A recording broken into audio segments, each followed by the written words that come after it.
Assalamualaikum warahmatullahi wabarakatuh. Halo semuanya, perkenalkan nama saya Nora Aprilia Zahra. Saya dari Prodi S1 Pendidikan Bahasa Inggris. Hari ini, saya akan membahas analisis berpikir kritis terhadap video 34 2 O3 Full Movie.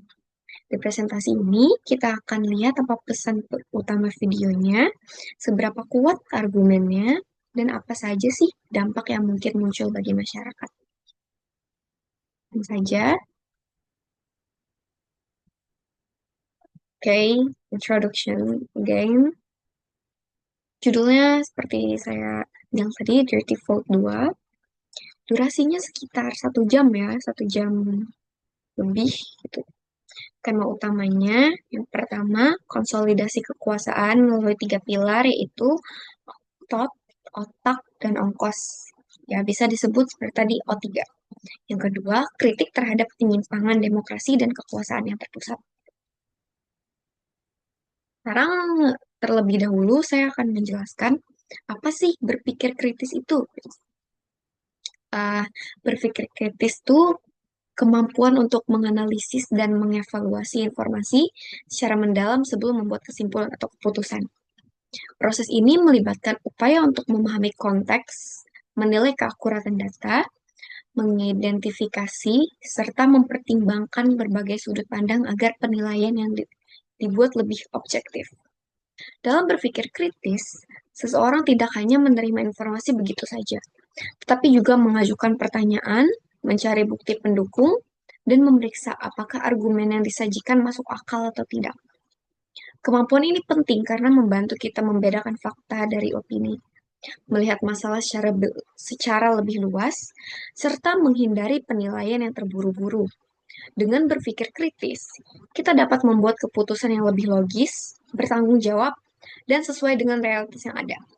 Jadi intinya di situ tuh berpikir kritis tuh supaya kita nggak kemakan hoax atau apapun itu yang bertentangan dengan fakta yang ada gitu guys.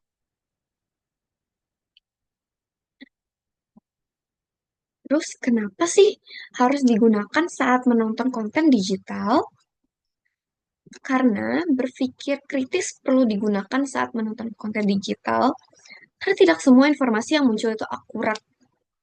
Banyak konten yang dibungkus dengan opini, bias, atau narasi tertentu yang bisa memengaruhi cara kita melihat suatu isu. Ya, kayak yang aku bahas tadi, kita bisa aja kemakan hoax, kan? Karena mungkin narasi yang dibuat itu seperti kelihatan benar gitu. Orang-orang bisa aja bikin narasi itu terlihat seperti fakta, padahal sebenarnya itu tuh hoax. Nah, dengan berpikir kritis, kita bisa memisahkan fakta dari opini dan menilai apakah informasi tersebut dapat dipercaya. Kemampuan ini juga membantu kita terhindar dari misinformasi serta tidak mudah terprovokasi.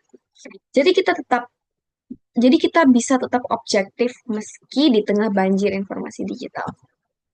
Seperti itu. Oke, kita akan membahas ke video yang saya tonton. Jadi klaim utama yang disampaikan itu tuh ada pola kekuasaan terorganisir yang menggunakan kekuasaan aparat, hukum, dan modal untuk mempertahankan, I'm sorry, what is that?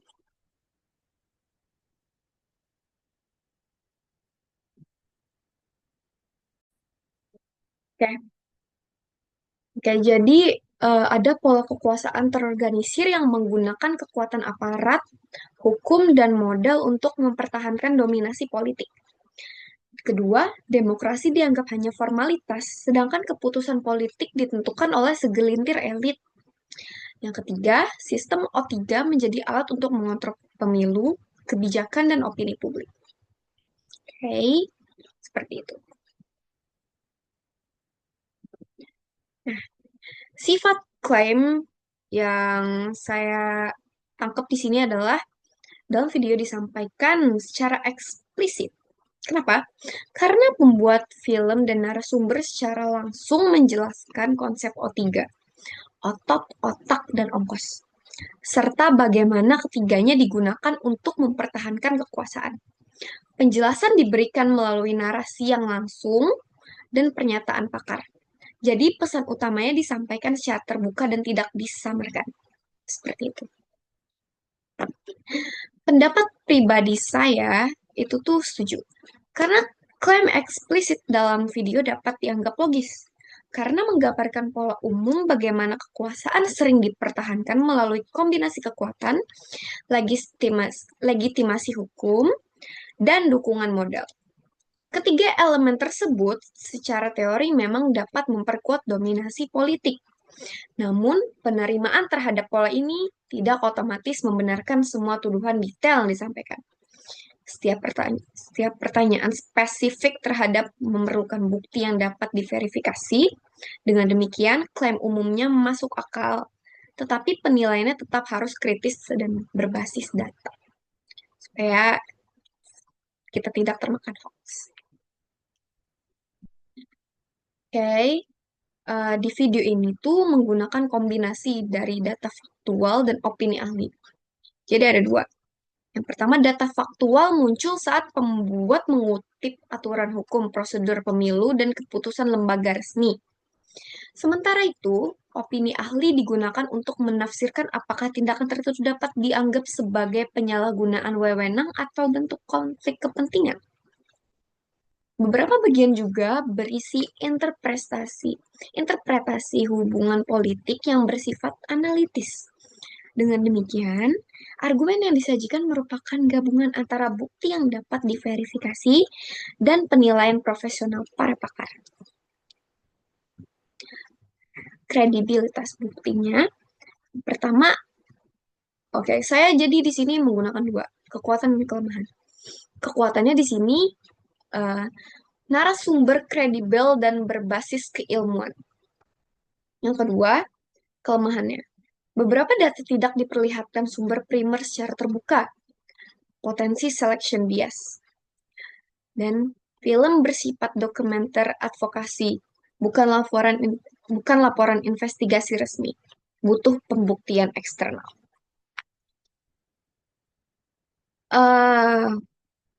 Di sini ada potensi bias atau penekanan selektif. Banyak liputan menunjukkan film menyorot satu konfigurasi kekuasaan terkait rezim tertentu dan mengaitkan berbagai fenomena politik ke pola O3.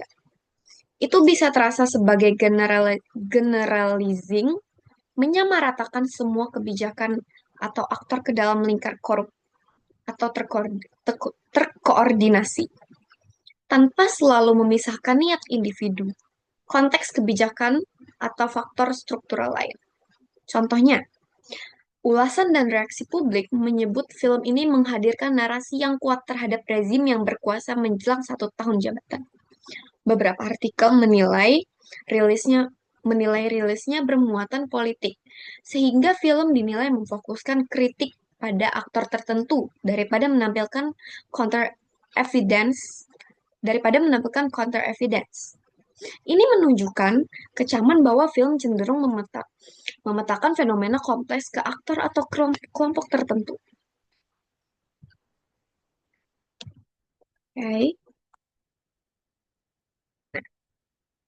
Potensi bias jika pesan ini diikuti luas oleh masyarakat, dampak positif atau negatif apa saja sih yang mungkin terjadi? Jadi dampak positifnya di sini adalah yang pertama meningkatkan kewaspadaan publik terhadap praktik capture institusi, mendorong tuntutan transparansi dan audit terhadap kebijakan, dan hubungan antar aktor. Kedua, menguatkan civil society dan pengawasan. Tekanan pada media, parlemen, lembaga pengawas untuk investigasi lebih lanjut. Yang keempat, pendidikan politik. Membuat warga paham mekanisme yang bisa merusak demokrasi sehingga partisipasi lebih kritis. Dampak negatifnya, polarisasi dan ketidakpercayaan. Jika pesan disampaikan tanpa bukti verifikasi yang komprehensif, masyarakat bisa terpolarisasi, memperbesar konfrontasi sosial atau politik. Yang kedua, eskalasi disinformasi. Interpretasi yang kuat tanpa klarifikasi dapat dipakai pihak lain untuk menyebar narasi yang tidak akurat. Yang terakhir, pengikisan legitimasi institusi. Kepercayaan publik terhadap institusi bisa runtuh, bahkan ketika institusi tersebut masih berfungsi, yang dapat mengurangi kepatuhan sipil dan stabilitas jangka pendek. Oke, jadi kesimpulan pribadi saya di sini, berpikir kritis penting agar kita tidak mudah terpengaruh oleh narasi atau klaim yang belum tentu lengkap. Dengan mengevaluasi bukti dan mengenali bias, kita bisa mengambil sikap yang lebih objektif. Kemampuan ini membuat kita lebih bijak dalam menilai isu publik dan informasi apapun yang kita terima. So, be careful guys. Uh, Sekian dari saya di sini. Terima kasih telah mendengarkan. Semoga penjelasan saya bisa membantu dan bisa dipahami. Terima kasih. Assalamualaikum warahmatullahi wabarakatuh.